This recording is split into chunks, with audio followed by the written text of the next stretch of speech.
Good evening, everybody. Hello, Natse. Good to see you. Natse's Hello. there, Clara. Go say hello to Natse. You. Hello. Hello. Hello to Natse. How are you, Clara?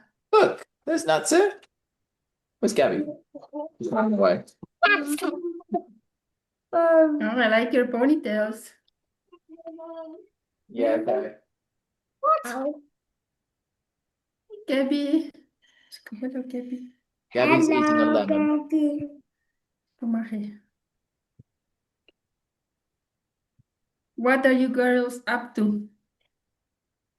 What are you girls up to? Getting ready You've for just been to dinner? dance class, haven't you? Yeah. Ah, Hey, come on. I gotta start my you- class now. Ah. All right.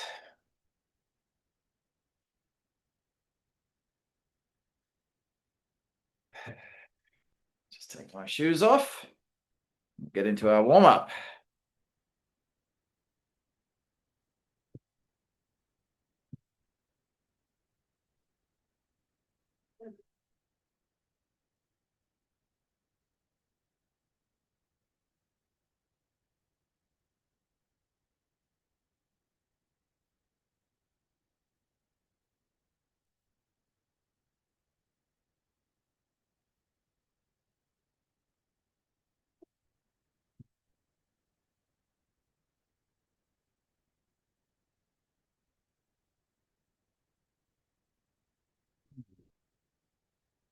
Okay.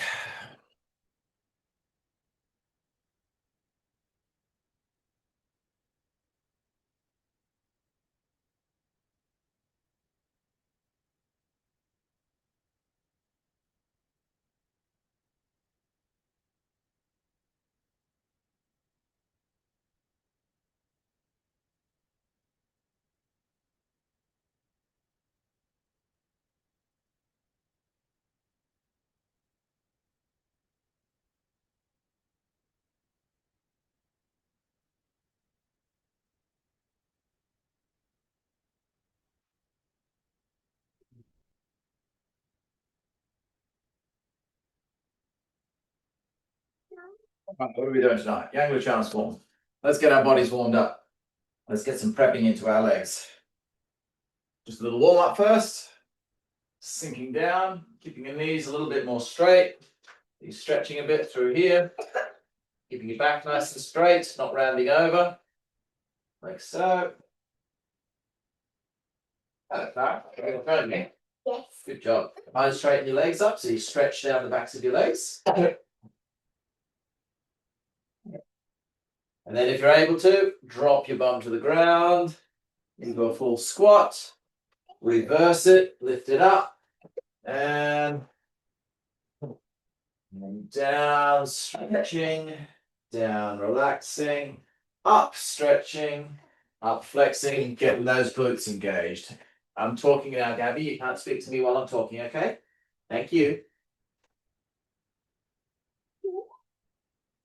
He's playing Daddy. Papa, you did. You did. Yeah. 1 foot forward. Straightening it. No, you can't do the training with a lemon. You either eat the lemon or you come do the training, okay? Okay, stretching into that back leg, opening up the hip flexors through here. Push step. Open it up. Pushing into that hip. You're pushing your hips forward, tucking the pelvis under.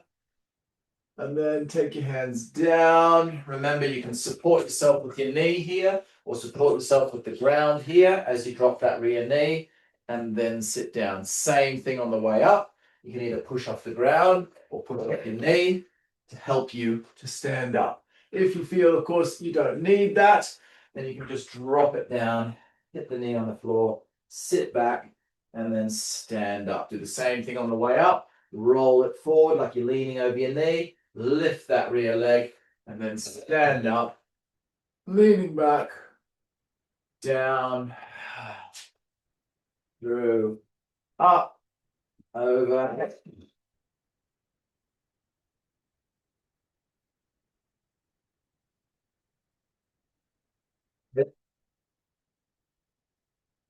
Switching legs. Oh, again, support yourself here or here if you need to.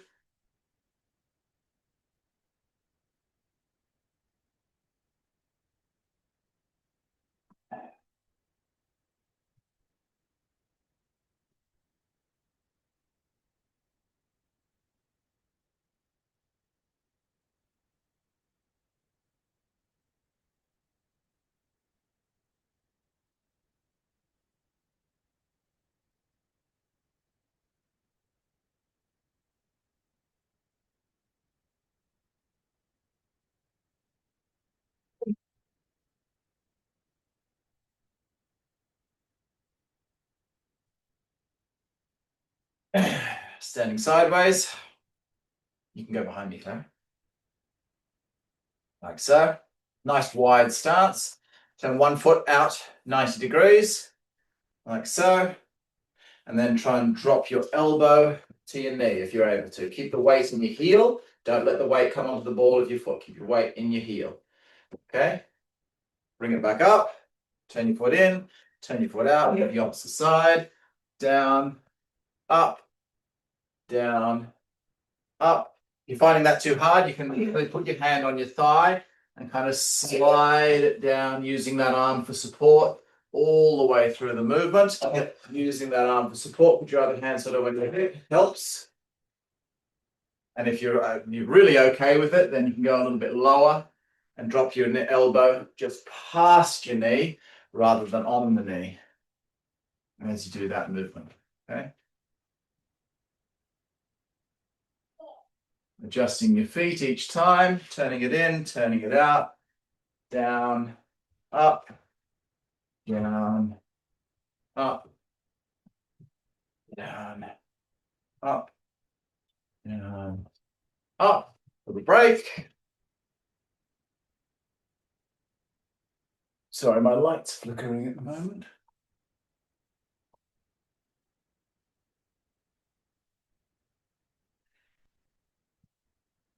Let's see if that fixes it. Okay, same thing again. If you're already struggling with that, just do that version again. If you're finding you're okay with that, try this next version. You're going to drop down, but then you're going to straighten your body up, okay? So your body leans down over the leg, but from here, leave your legs where they are and straighten your body up. So that's your classical sort of single whip type of a pose. And then use your hands if you need to help you push back up, okay?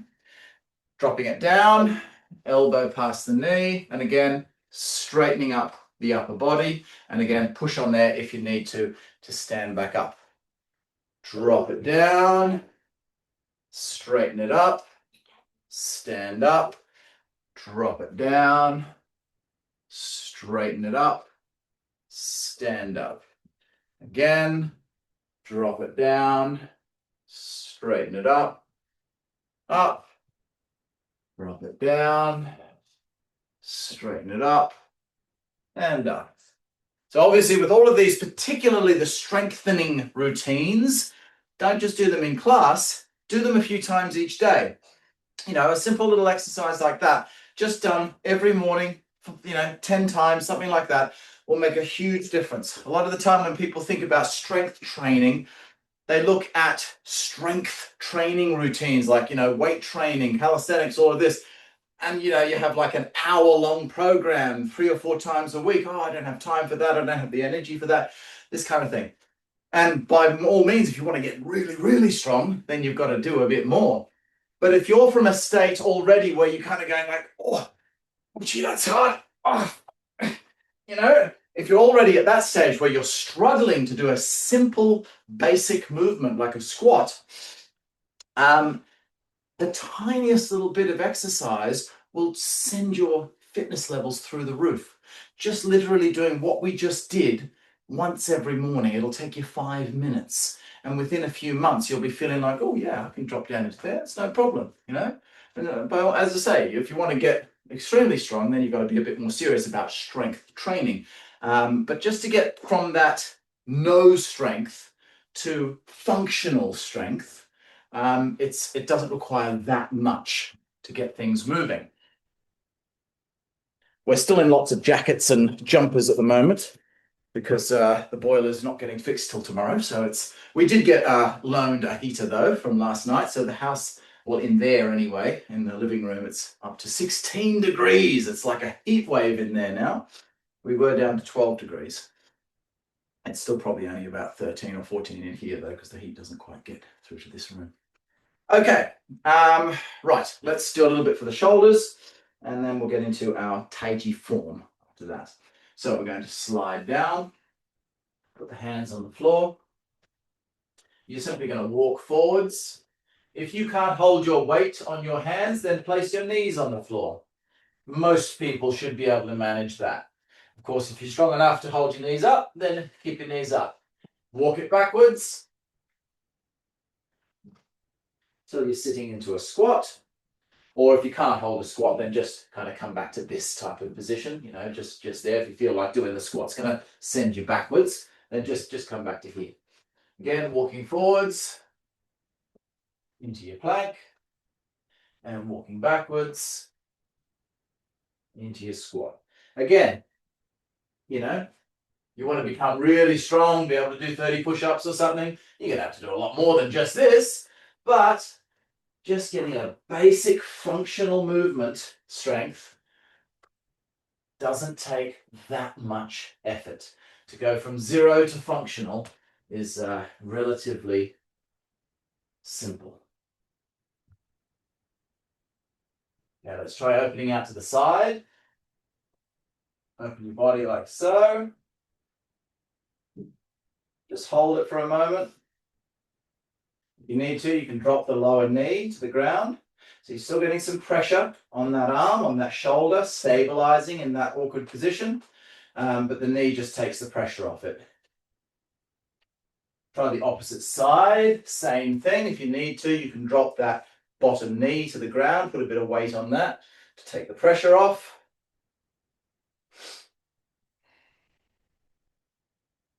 Do one more time back the other way. This time, you're going to try to drop the hip. If you put your knee down first, should make it relatively easy to drop the hip to the ground and then lift it back up like so, you see? So try that if you're struggling. If not, you can try it like that if you're finding you're okay with the strength movement. And down and up. Just 3, nothing too extreme. Take it to the other side. Again, drop your knee if you need to. Sink down so you feel that nice stretch through the ribs, through the hip, and bring it back up and drop it back down. Bring it back up and down and up. Bring it back in, walk your feet forward. Last one. From this position, just squat into here in front of you. Again, you can be in a full squat or a toe squat, depending on your mobility. Just take your hands behind you. Lean down onto your hands. I think we've done this one before. And just walk your hands back a little bit so your bum's floating in the middle. So you've got some pressure on your arms whilst they're out to the rear. It's primarily a shoulder workout at this point, shoulder and back workout. Now, we want you to walk your palms all the way out until your legs are straight. If you can't do that, just shuffle. Go bum, hand, hand, bum, hand, hand, and so that you're in this position. So your legs are straight, but your bum is still off the ground, just floating off the ground, keeping that pressure on there. Same thing to go back, shuffle. So do bum shuffle, hand, hand, bum shuffle. If, of course, you can do it without putting the bum down, that's ideal, like so. Just walking back, keeping that weight on the hands. And then once you get to here, if you're finding that easy, then you can lift your hips up, squeeze your shoulders back, and go into that reverse planking position. Drop it back down and walk your bum. So, same again. Back to your full extension and then lift. Now, if you want a little bit more difficulty, try to keep your hips up as you push back. Eventually, they're going to drop, of course, as you come into the squat, like so. But as soon as they're able to, like about here, they're lifting up. So there's your full bridging position. And then as you're walking back, they're dropping a fraction so that you're in that nice straight line plank position. But again, it's all about just lifting your body, lifting your hips as high as you're able to. You don't have to think about getting it perfectly straight right now, because the thing is with this type of movement, even if you're just hanging out down here, it's still a good strength exercise. Sometimes by not doing an exercise correctly, like to its full form, it can damage your body. But in this case, you're not going to hurt yourself by having your bum a little bit lower than what you might be aiming for. Sit into a wide squat. So, stretch your hips open. You're going to need it for today's stepping method. So open your hips up. We need nice wide external rotation on the hips to be able to do the step we have to do today in our Taiji form. Try and bring your feet back together, back to parallel. And then this time, try and stand straight up instead of lifting your bum first, just try and stand straight up. All right, time for Tai Chi class. All right, good to see everyone else here now.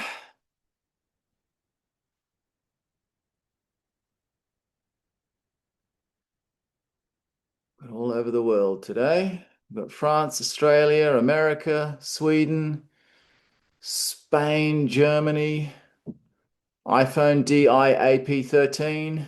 Everyone's here.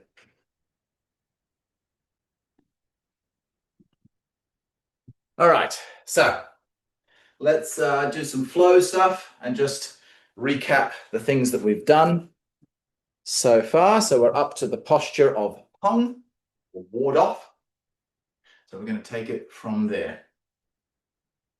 I'll do a few rounds facing you, like a mirror image, and then a few rounds facing away from you, so that you get the two different aspects.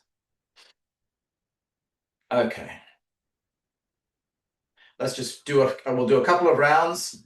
No talking, just follow me through. Hopefully you've remembered the movements. Then I'll give you a few little extra tips and reminders of the important principles before we move on to the new movements.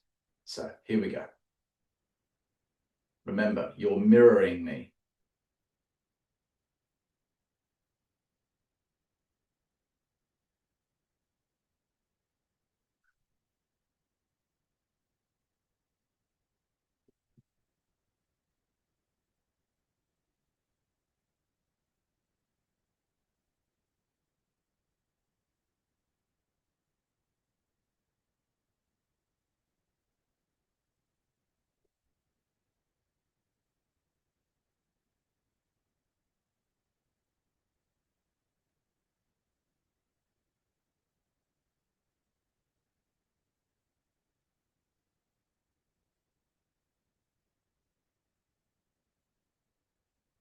This way around.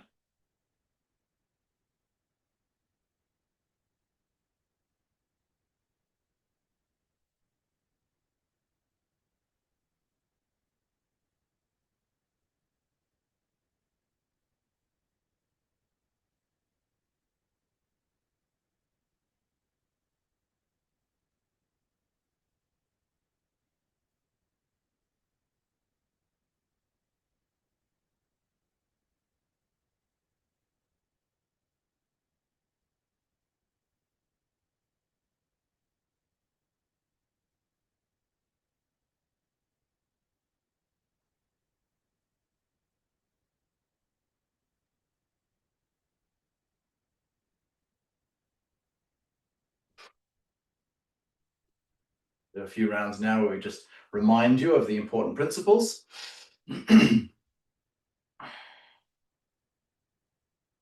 Remember, when we look at the principles, again, because this is an online class, right? And as I've mentioned before, you're not standing here in front of me. I'm not looking at you doing it. if you were really here with me in person as we're doing it, if I can see you doing something really wrong, I'm like, oh, your hand, put it in your center, you know, or your foot, you need to be in the straight line. I'd be calling out corrections to the people in front of me as we're doing the class.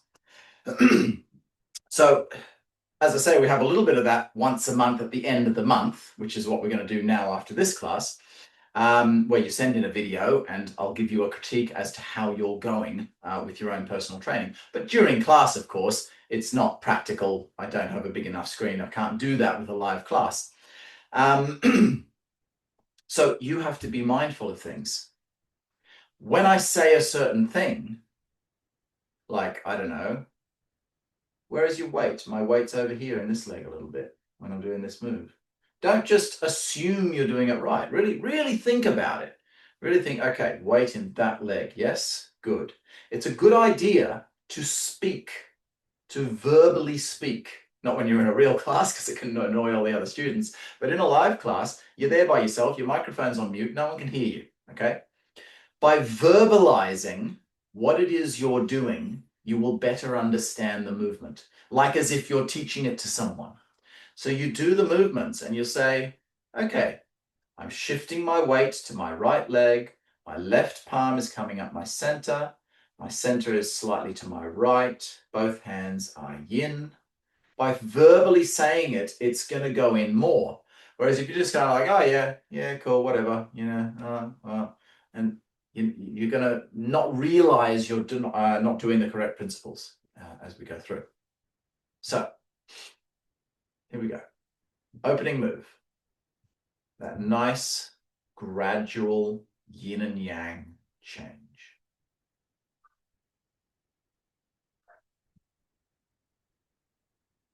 We'll do each movement a few times rather than going through the whole set so that we remember these principles.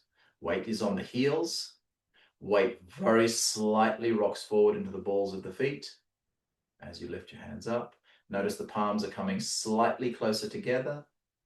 There's a little circle on the top, and then they press back down. Going back to yang.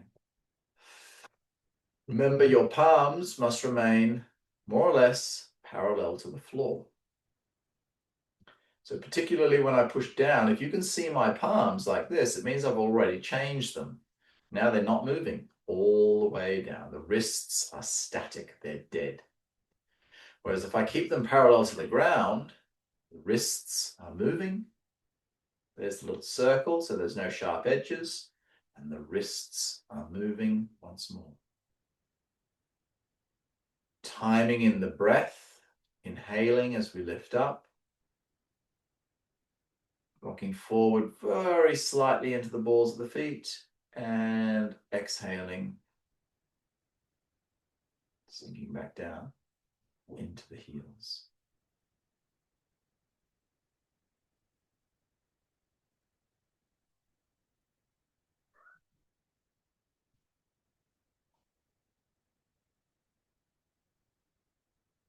Now carrying on into the next move, before I forget, I was going to say this at the beginning of the class. This, by the way, is the last of the free trial of this class. You should have everyone who's registered for these classes, following them properly, you should have already had an email from me explaining what kind of membership you need to be able to continue the classes into February and onwards.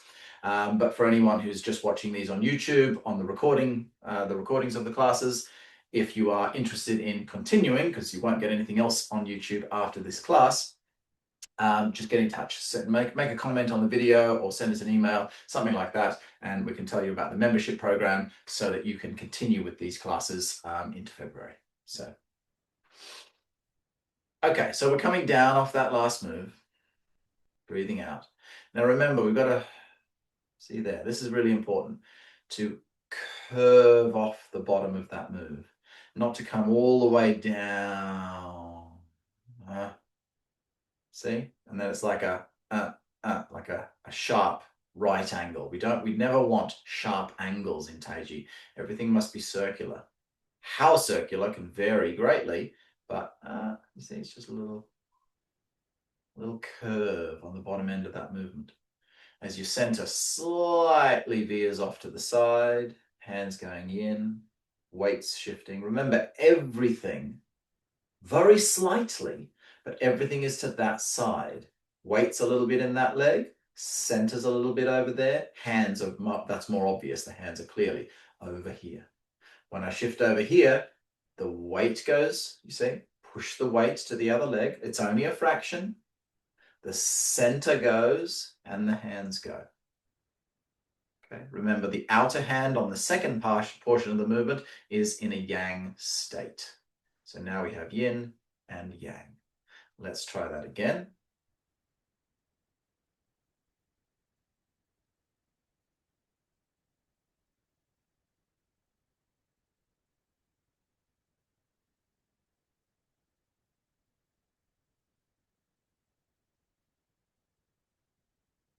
Let's try it the opposite way around. So everything going that way. Everything going over this way.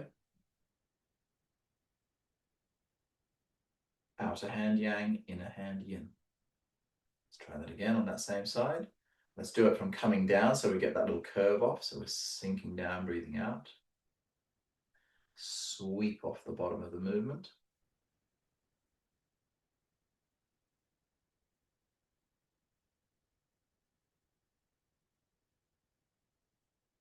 And to there.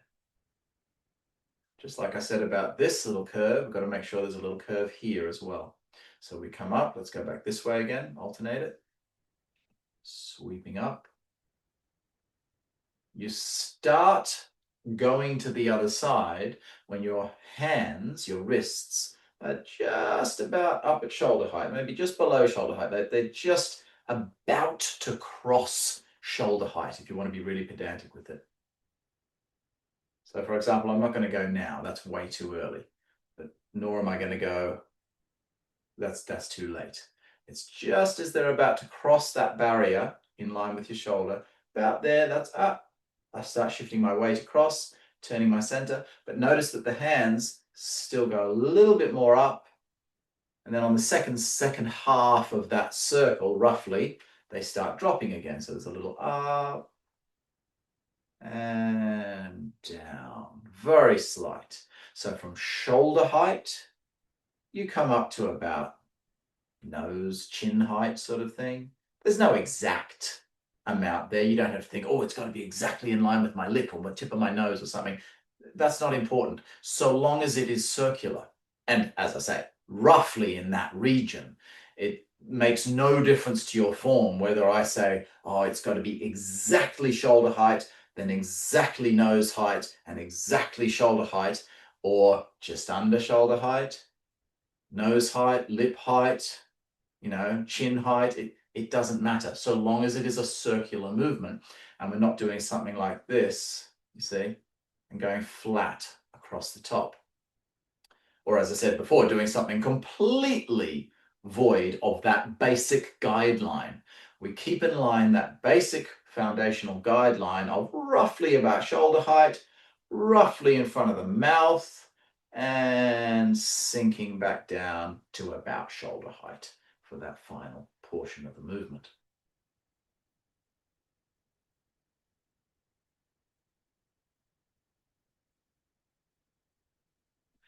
A lot of the time, people think that you need some kind of fancy advanced movements to get Taiji to work, to get the chi to activate, to get the benefits of Taiji.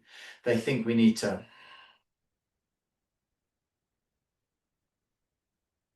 add all these extra little twists and turns and spirals and all of this advanced stuff. But honestly, it's the complete opposite. The advanced stuff, the spirals, the rolling of the arms, the opening and closing of the spine, anything you're talking about with regard to advanced principles, they add to the foundation. The foundation of the movement gives you, I don't know, 70 or 80% of what's there. All these extra little things that come out, they take you up to that 100%, right? It's the same like I was telling you about working out earlier. doing, basic push-ups and weight training and chin-ups and things like that, you'll go from here to here. But then to go from here to here, just that little bit better, you've got to do 10 times more work. So if you do, 1 hour of training to get from here to here, but to get to here, it's another 10 hours of training as an example. So the difference between a professional athlete and a general athlete is so much more training, but their performance is only a little bit better kind of thing. But of course, running the 10-second 100 meters in 9.5 seconds rather than 11 seconds, it might not seem like a lot, but that is a huge difference in performance. So I'm not saying in any way that these advanced principles that you will move on to at a later stage, it's not that they're not important. They are. If you want to get deeper in your Taiji and really understand the internal movement, you've got to get into those at some point. But what I base the basic form on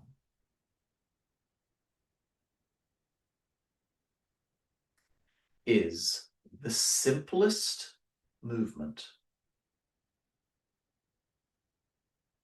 the least amount of stuff to have to think about.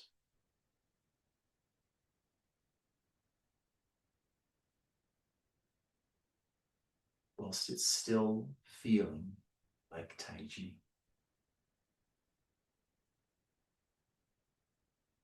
Okay. When I do my form like that, in exactly the way that I'm teaching it to you, sure, it doesn't quite feel as good as when I do it my own way, how I do it at my level, but it still feels fantastic. I really enjoy. I can do my basic form with other beginners, just going through the form, and I'm not even, sometimes I'll tell people, oh, look, I'm kind of doing those extra bits just so small that you can't see. So yes, sometimes I will do that. But as a training tool, not a training tool, as a methodology tool, to work out how to teach people the best way, what I've done over the last few months is I've been doing my own form and really just literally doing it how I'm teaching you now. I'm not, doing any of this other stuff hidden within it. I'm just flowing as I've told you to flow. And it still feels beautiful. I still feel the activation of the energy. That doesn't mean you'll feel the activation of the energy because you've just started. It will take time to, refine the movements. But the point is, if I do my form like this,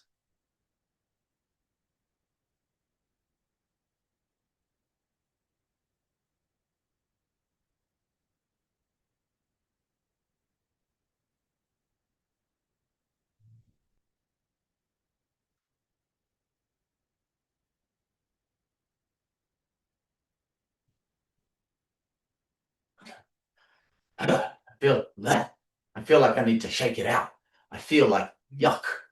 Now, again, you're not going to feel that as a beginner. If you know nothing about Taiji, then doing incorrect move where you're very isolated in the arms and, dead wrists, no movement in the wrists, things like that, you're not going to feel that icky feeling because you don't know what other feeling there might be. However, my idea is if you're doing it really stiff without these nice changes in the wrists, then it's unlikely you're ever going to feel anything, you see. So there's nothing wrong with, of course, as I've taught you, sometimes I've gone like, look, let's do that. Then we do that to learn the thing. But then I'll say, okay, now we've got to flow in. So that's my level of basic foundational Taiji. See here, when we step, instead of just leaving the hands as they are, and then there being no movement in the wrists, at the very least, we just need to change the wrists. Now, when I do that form like that, yeah, I feel like I'm doing Taiji. I don't need to do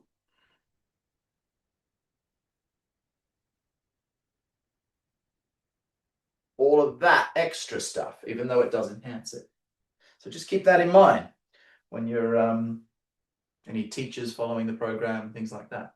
You want it to be as simple as possible while still being Taiji.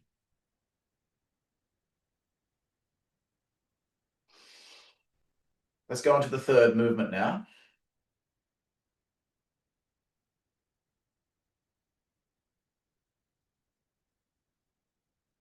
So from here, key points, remember, hand drops to hip height. Knees bend slightly, not much, just a little bend in the knees. The weight stays on that leg. It's only slightly on that leg, so I'm still at that kind of, 60% in that leg. The center turns to the front.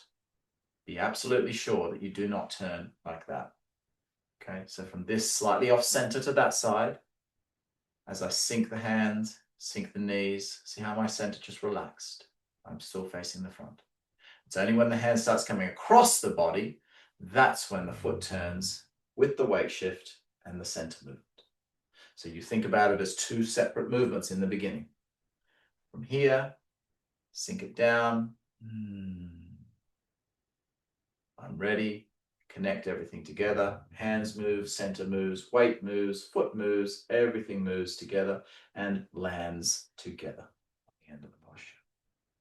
Again, from here, a little bit of weight across, a little bit of center over, drop the hand, drop the weight, relaxing the center to the front, turn everything together. Another really key point, I'm not sure if I mentioned this before, I think I might have, when you move your feet. It's moving with the same harmony. So there's two different ideas behind the body moving as a whole and synchronizing with itself. There's physically, from here, my hands move, my center moves, and my weight shifts. Those three things, they're all moving together physically. But then there's energetically moving together, meaning the intensity, the speed, the feel of each part of your body. Doesn't mean it has to be exact. Like you could have, your legs, for example, have got a lot of weight on them. So they're going to feel like they're doing more work than, say, your hands, which are floating. But even though they're doing this extra work, they've still got this fluent, relaxed, you see, everything's moving together rather than something like, see, that's not connected. So when you do this movement, I see it quite often where people will go something like that. You see, the foot's running ahead. It's completely disconnected from the rest of the body. So drop it down, lift the toes, lift the whole ball of the foot off the ground, and then just turn the center. Don't even think about turning the foot. You don't have to turn the foot. You got to lift the foot, lift the toes. If you don't lift the toes, it's going to get stuck on the floor, you see. So lift the toes. They only have to come a fraction off the ground. The sock can even still be technically touching the ground, so long as there's no pressure, like you push your pressure right down through the heel. But if you turn your center, the foot comes with you. You just lock that foot into your center line and turn. As soon as you think, turn your foot, the foot goes too far. See? So just turn your center.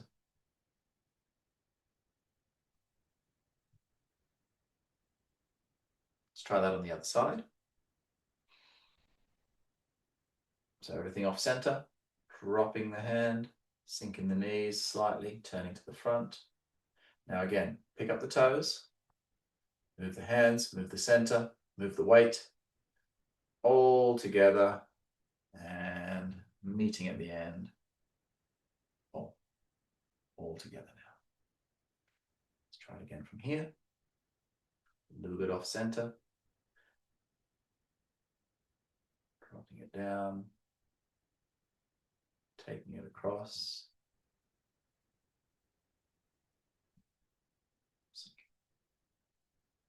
Let's take the next movement. So we're going to step forward. Remember, we push the weight forward as we roll the heel up. Make sure when you're doing that, you're keeping your back really nice and vertical. So it's the most common thing is to lean over like this as you start to step to counterbalance it. Keep your body nice and upright. Taking that foot up and then step, flex the foot, place the heel. Making sure you have maintained shoulder width between your heels here. See? I know I'm repeating myself a lot with that point, but it's the thing that every time, see there, I've stepped across. You need to reinforce it in your own mind. Like I said before, you need to say it. Actually say it to yourself. Right, here we go. I'm going to step forward. I'm going to engage my gluteus minimus and gluteus medius and hold my leg out to the side without letting it come in, then drop the foot and then maintain my shoulder width as I come forward to finish in the posture of pum.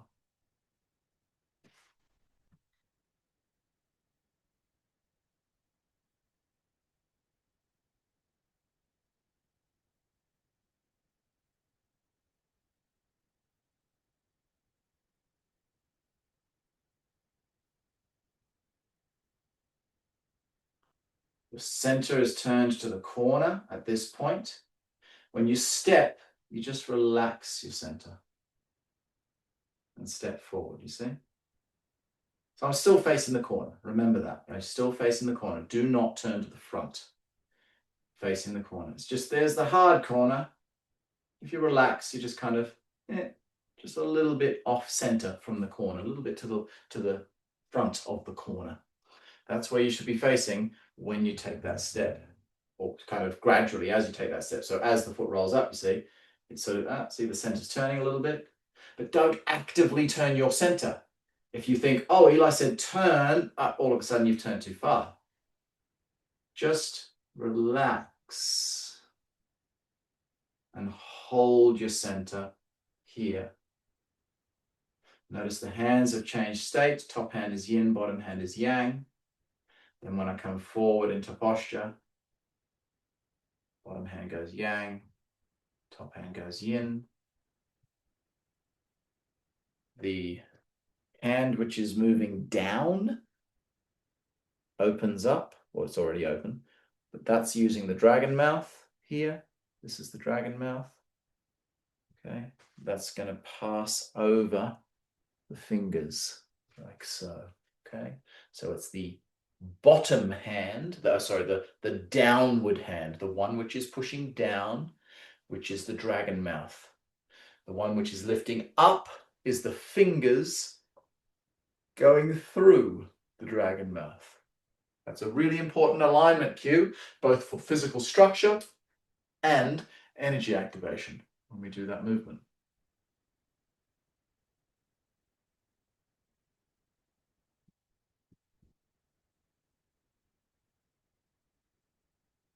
Yeah, the hands are just relaxing, or rather the bottom one's flexing a little bit, top hand's relaxing a little bit.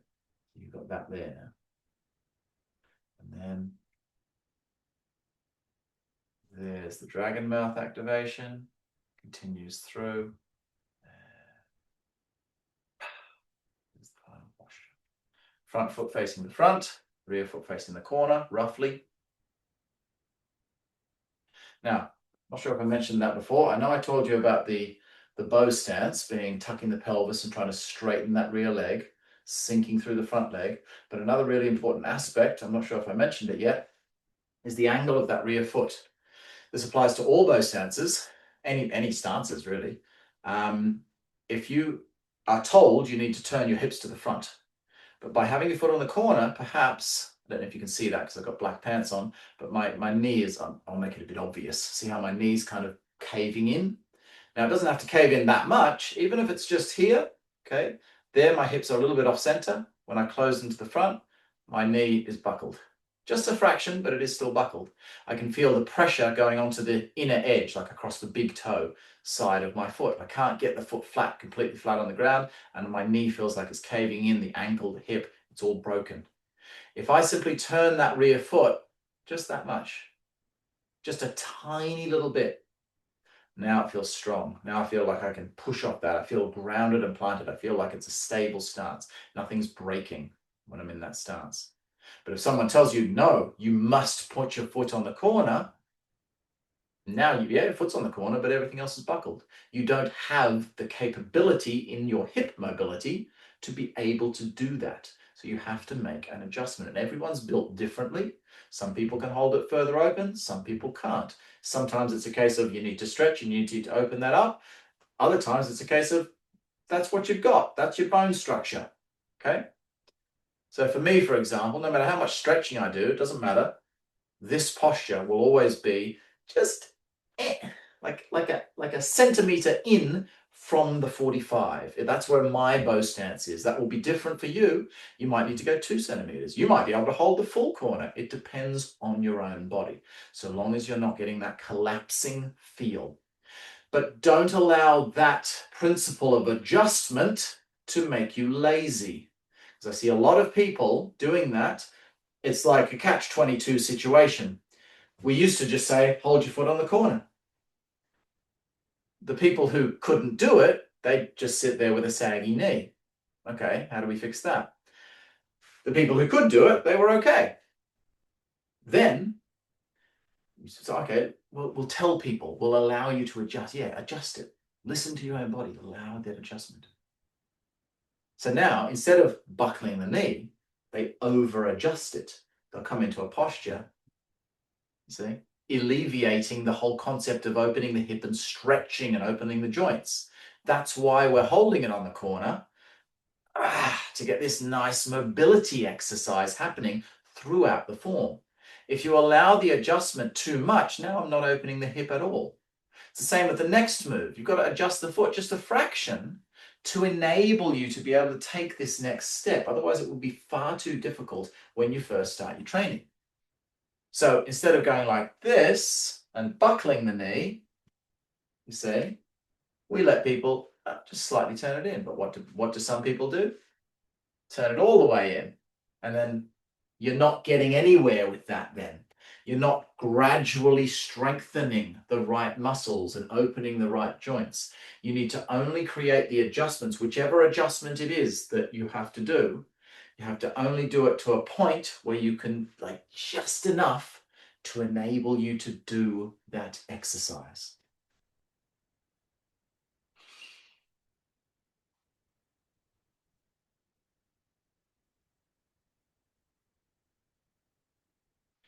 As you step, remember I said already from here, when you drop your knees down, it's just a small bend in the knees, nothing too much. Just a light bend in the knees and then take it across. So I'm still fairly upright, just bobbed down. When I step, I'm going to lower my body. You're going to lower your body as much as you can. 2 things to look out for: breaking structure, so like going lower but leaning forward, or going lower but sticking your bum out, or feeling any kind of really sharp excess pain or tension in your knee, for example. So if you're feeling, pressure in your quadricep, well, that's just good pressure. You're doing squats, your legs start burning, that's good pain, that's good muscle development.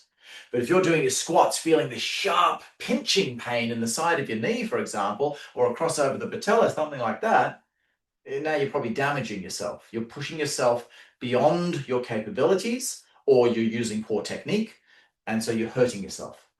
So you've got to make sure whenever we take a step, you sink as low as you can up, and you're sinking as you're rolling the foot up, you see? Rolling, sink, that's my lowest point, and then I can just reach the foot forward, place the heel, okay? So you do 2 sinking actions.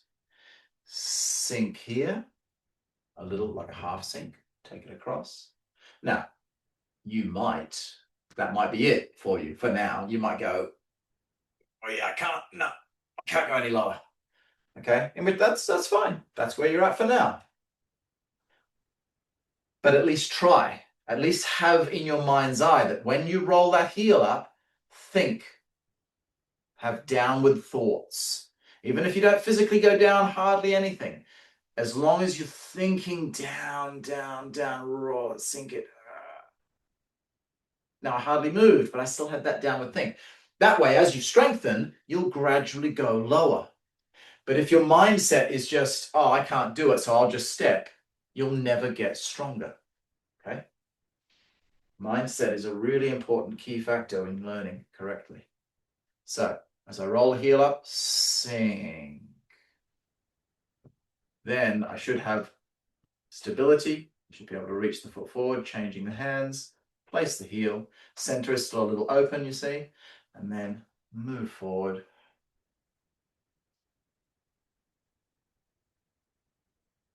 Into that final posture. I'm going to turn around now. I'm going to do it a bit more this way.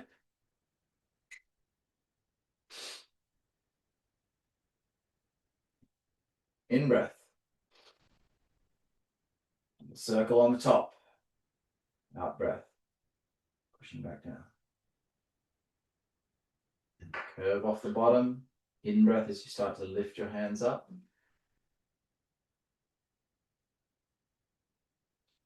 Flip them over.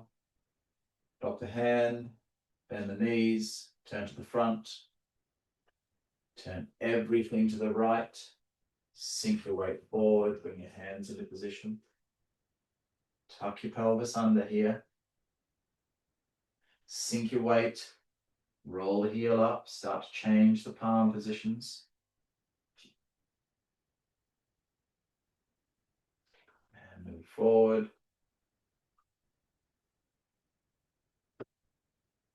Let that rear foot adjust only if it really needs to keep that foot flat on the ground and nice and steady. Hips to the front, shoulders, everything squared off to the front. Pelvis tucked under so the lower back is flat. Left wrist is on your center. Right hand is out to the side. Body nice and upright. 70% of your weight is forward.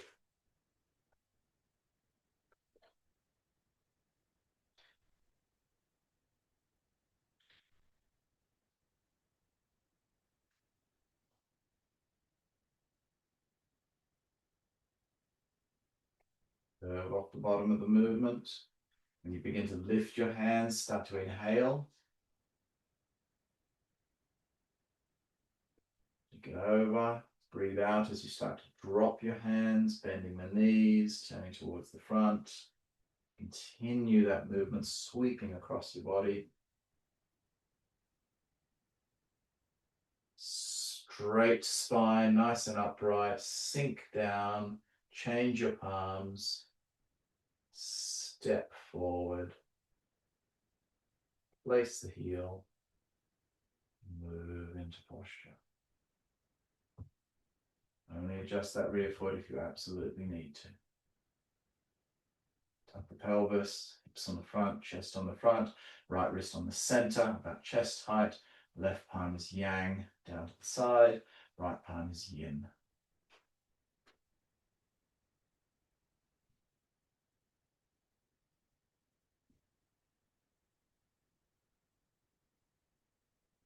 In breath. Out breath. In breath.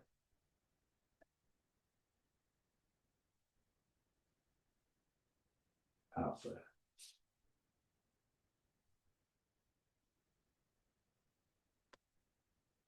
In breath.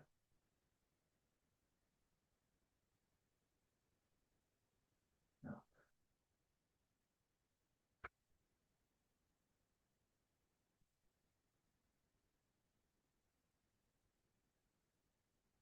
In breath.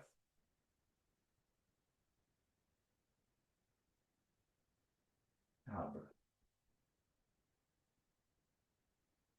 In breath.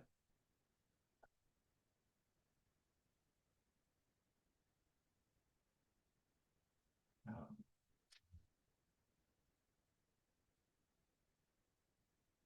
Breath.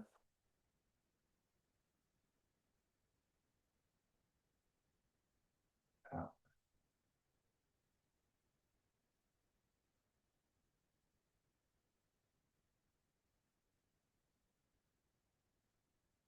Now, I think I mentioned this at the beginning of the last class. Or the first time we were doing steps, actually, just to give you that idea. When you step forward, if I put one foot on that line, hold shoulder width, like so. If I do the posture and really sink down and step straight forward without any coming in, anything like that, without losing my balance, where I'm placing my foot for a correct bow stance is just about, well, it's a whole, for my floorboards here, it's a whole floorboard this way, lengthways. There's a whole floorboard between the heel of my front foot and the toe of my rear foot. So if I bring this foot across laterally, that's how much forward I've stepped. So that's kind of giving you an idea of what your goal is. You probably won't get that unless you've already been doing a lot of training prior to learning these classes. I don't think I've ever seen a beginner able to get that length of stance without falling into it. But please note, I would much rather, as a teacher, I'd much rather see you do this. Really good, correct step, but it's a little bit short, rather than something like this, losing structure, falling over, breaking the principles of the movement in order to get that long step. The same thing applies to anything in the form which is physically difficult. When we get to postures like your snake creeps down, this kind of movement here, I'd much rather see someone just go like that and then come up, rather than kind of, you know, breaking knees, leaning forward, breaking the principles of the posture in order to get lower. Because that sometimes gets stuck in people's heads. The lower, the better. If I'm lower, it means I'm stronger, but it actually doesn't. It's much easier to go low like this than to stay high like this. That's more physically difficult to do. Of course, it's more physically difficult to go low and stay at a high position as well, but you get the idea. So the low isn't the main thing. The length of this stance when we step out is not the main thing. It's just one element. I'd much rather you get the balance and flow element in the beginning, and then gradually with time, the length is just strength. That's pretty much all there is to it. Sure, as we go on, I'll give you a few extra tips as to which parts of your body to engage and open the hip and tuck the pelvis and reach. Give you a few more tips to how to get that longer. But the bottom line is most of it is just strength. If you can't bend that knee very much because your leg's not strong enough, you'll probably find, for example, if you bend your knees on both legs and go down as low as you can, again, without leaning forward, just sink down and then shift your weight across and go, oh, can you stay there on that one leg? Well, that's what you need to be able to do in your Taiji form. But you'll probably find you'll go down, yeah, okay, straight back, nice straight back, shift it to one side, and you can't hold that position on one leg because one leg is not strong enough to hold that position. So you can know whether it's mobility or whether it's strength simply by doing it with two legs. Squat down, say, okay, yeah. I can get all the way to there, you see? But can you shift to there and pick one foot up and maintain that height? If you can't, then you know it's just strength. That's it. Just got to strengthen up your quadriceps, okay?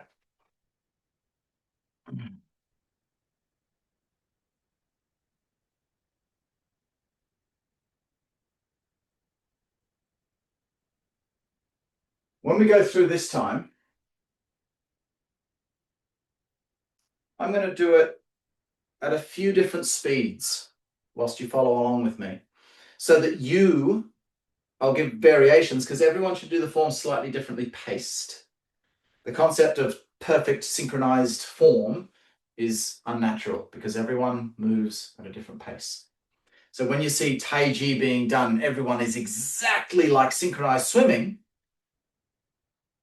Well, I suppose technically it's possible, but probably they're doing a very physical orientated form. They're not listening to their own body. You need to do the form at the pace which feels the best for you at the stage of training you're doing. And the main thing we want to look at is go as slow as you can whilst not feeling out of breath.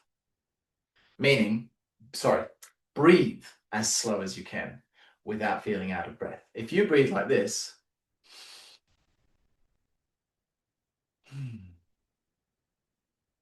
that's a good pace.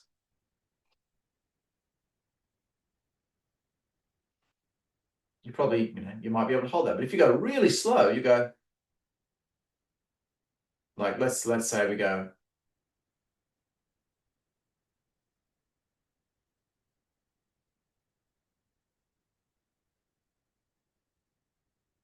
so I took about roughly 7 seconds then to get to my full in-breath. And then if you took 7 seconds all the way out, like that's a really slow breath. You would probably find you can do it 2 or 3 times, but then you'll get to sort of your fourth breath, you're not getting enough oxygen. You're gonna gasp for air. So you don't want to be breathing that slowly, okay? You want to breathe at a pace that is as slow as possible. So your movement is as slow as possible. But if you're trying to move this fast, you're going to go, you're going to have to take 3 breaths. That's not going to flow very nicely. But at the same time, if you go too fast, maybe you kind of get a little bit feeling like you're agitated or something. So when we're first learning Taiji, you can do Taiji much faster. You can do it much slower, of course. But in the beginning, you want to find that rhythm that is your slowest breath. So let's just do it a few more times before we have questions. And see which one fits you. So I'm going to start off. I'll start off like quite slow. If you find like, oh yeah, I can't quite get that slowness, then maybe the next one I'll do sort of slow, medium, and fast. And we'll do it both sides. So in breath. This is a slow one.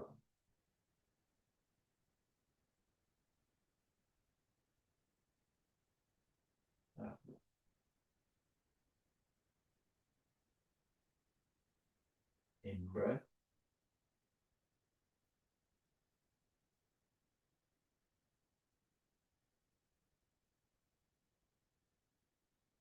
Out breath.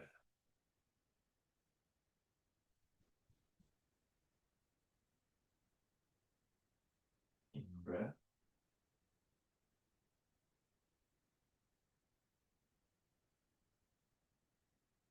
Out breath.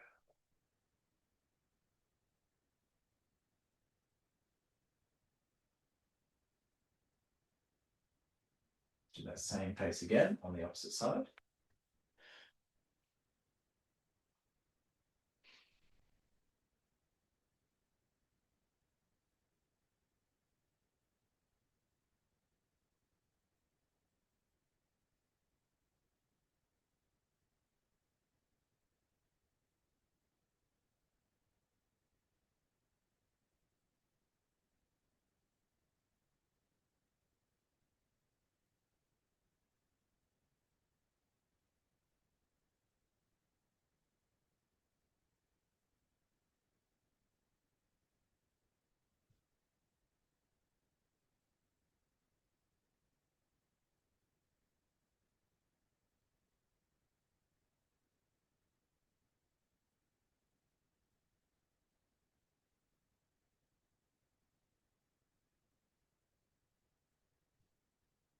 And that's probably a bit too slow for most people. Not the movement so much, but if you kept your breathing in time with what it's supposed to flow with the movement, you're probably feeling, even by the third, but like you need more air. So let's try it a little bit quicker this time. It'll probably be the middle one that will fit for most people. But you never know, you might have liked that one, or you might like the slightly faster one. The slightly faster one is the one to pay the most attention to, because in terms of like, don't do it, even if maybe you kind of think it feels good or something, because the faster you move, the more likely it is that you're losing structure, you're not doing the movements correctly. When you move slower, you'll notice the errors that you're making much more obviously. So let's try this again. In breath. Out breath.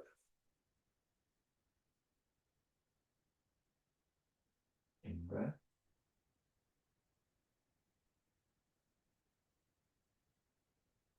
Out breath.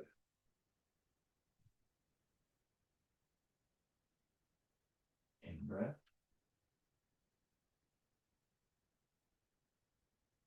Out.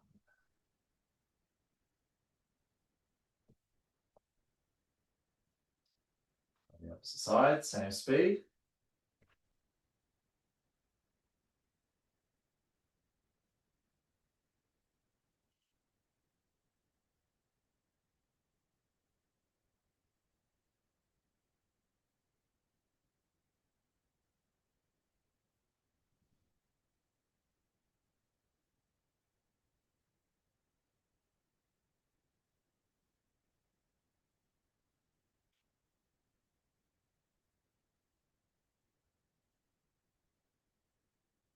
Do it one more time, a little bit quicker.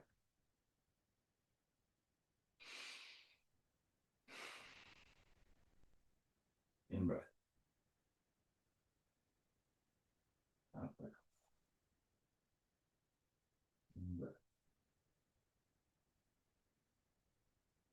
Out breath. In breath. Out breath.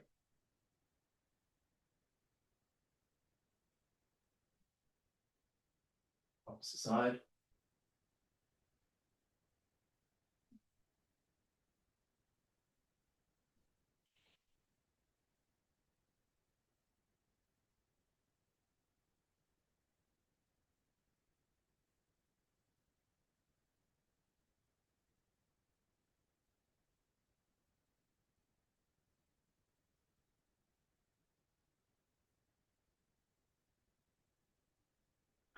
So have a play around with that idea in your own time as well. Obviously, if one of those just was like, oh, that's my thing, that's what I should do, then keep doing that.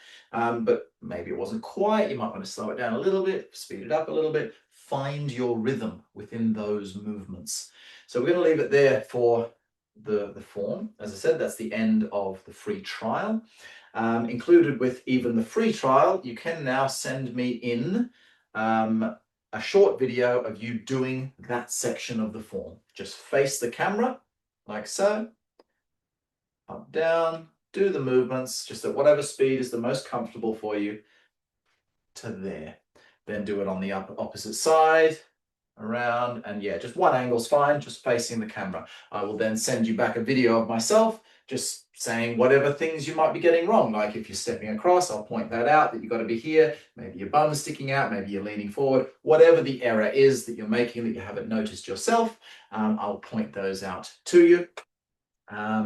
Just try to send that within the next week or so, so that it's, you know, I get them all done, because the whole idea is that you get those corrections before moving on. Don't leave it till a month later and then think, oh, I'll do my correction on that basic one. You do it now before the next class. That's the idea. Yeah, and just once again, before I finish the class, anyone who wants to continue them, get in touch. We'll get you sorted out with some membership and continue the training. Right, let's see if anyone's got any questions before we start our Qigong session.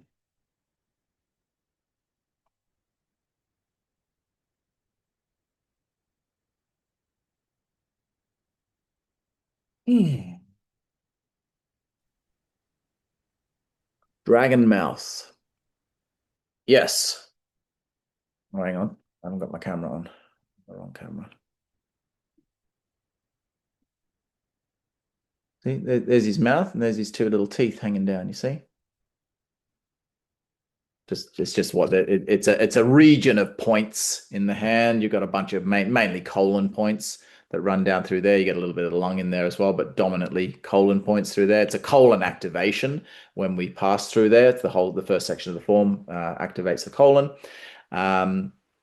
So yeah, that's just I don't know why it's called the dragon mouth. I think it's literally just, most Chinese stuff, they tend to call it the dragon something because it sounds cool. It doesn't necessarily always have something to do with, in some cases, an animal can represent a certain element or meridian or things like this. But a lot of the time it's just, like dragon prawn boxing because prawn boxing sounded silly. Like, I don't want to learn how to fight like a prawn, but a dragon prawn, oh yeah, I'll fight like a dragon prawn for sure. That's cool. So yeah, I think that it's just it's a little mouth thing, but it's colon points that we're activating when we go through there. Eli, how Mm. do we send the video? Is it WhatsApp? WhatsApp is the easiest. Yep. So if you have any problems or anything, you can always do other versions. But if you've got WhatsApp, my number's on the website, or just write to me or something, and I can give you my number. That makes it the easiest, especially for when I send it back, because it means you can put, I think, up to about 6 minutes, but it should only be 30 seconds or something. But then when I send you one back, I can literally just send it straight back to WhatsApp. I don't have to upload it somewhere and send you the link. Yeah, WhatsApp is the easiest platform to do it. Yeah.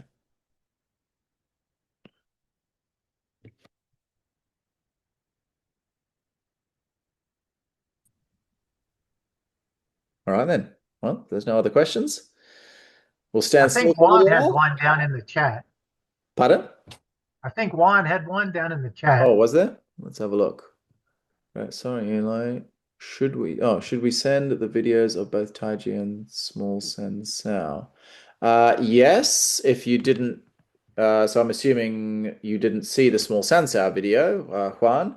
So I said the same thing at the end of the last Small Sansar video. I demonstrated so if you obviously do that class whenever you have time in the recording, and at the end of that class, it'll explain what I want you to send to me with regard to the bag stuff and the Small Sansar. Yeah, so send me two separate. Oh, I mean, you can do it as one video if it's easier for you, but if you're doing both classes, then yeah, you've got those two components. So Thank you. yeah, no worries. All right, let's do some standing Qigong.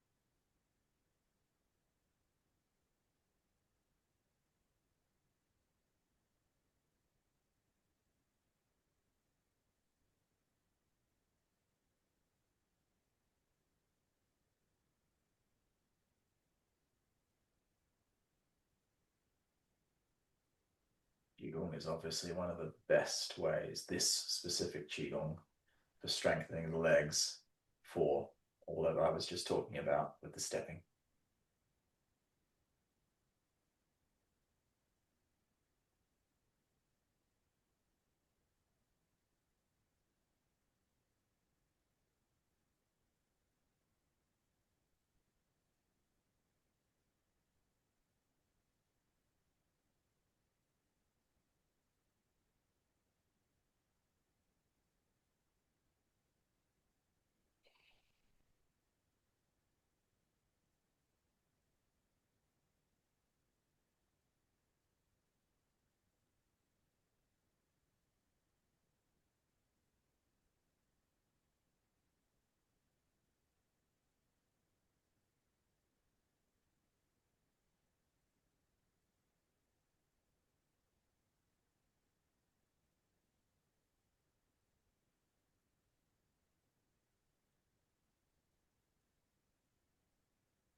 Drop the hands down.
And let's start to lift the hands up.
All right. Well, I hope to see you all back next week for Sensei and for Yang Lu Transform. As I say, if you have any questions, just email me. We'll get anything sorted out you need. And yeah, keep practicing. See you soon.